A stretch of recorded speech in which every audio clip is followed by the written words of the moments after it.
the topic of Jock itch. that jock itch, ladies and gentlemen, mostly guys.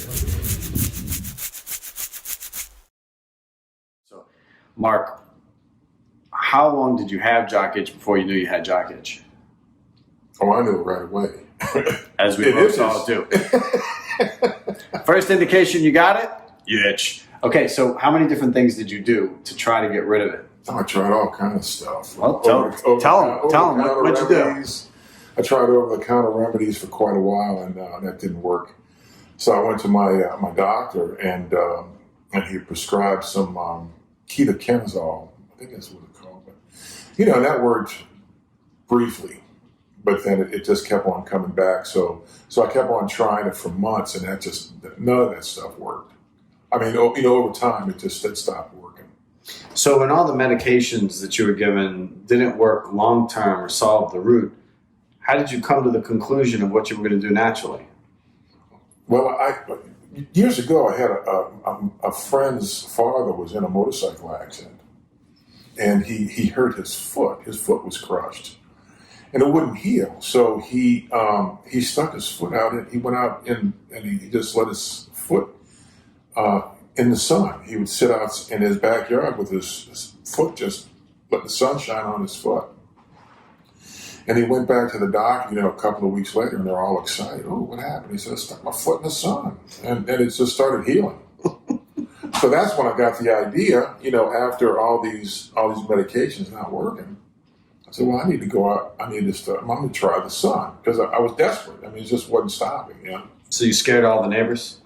No, actually, I got a fence around me. And one guy called the police on me, but when the police got there, they told him to get down from the ladder and stop looking over my fence. So that stopped that. But yeah, I had to go in my backyard. Of course, it's fenced in. You don't want to gross out the neighbors or run off put the exterminator out of business. But laid out there and exposed my crotch to the sun. And how long did you do it for, and how many times?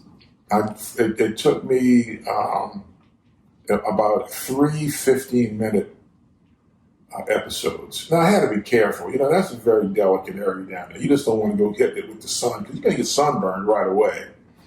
So that's what I did. I went out there, and in the first 15-minute episode, after that, I knew something I was onto something because it was getting better immediately. So, but I couldn't go out the next day. I had to wait because you get sunburned if you're not careful. Sure. So next couple of days, I'd go out there, and do it for 15 minutes. And but oddly enough, we live in the South, and it's hot and humid and stuff. So it's not something like it's just going to go away and be gone forever. We struggle with that.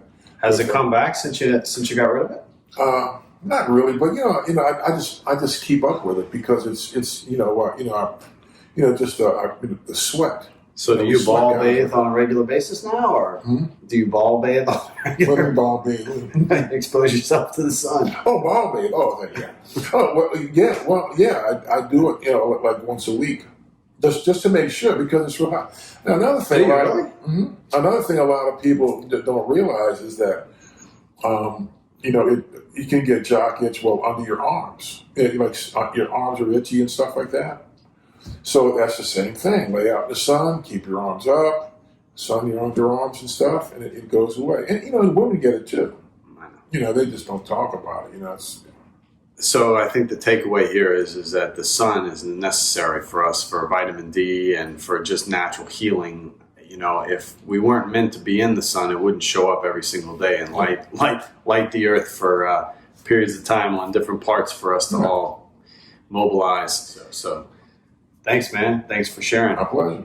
All right. Next time, we're going to come back with a story about constipation. All the good stuff.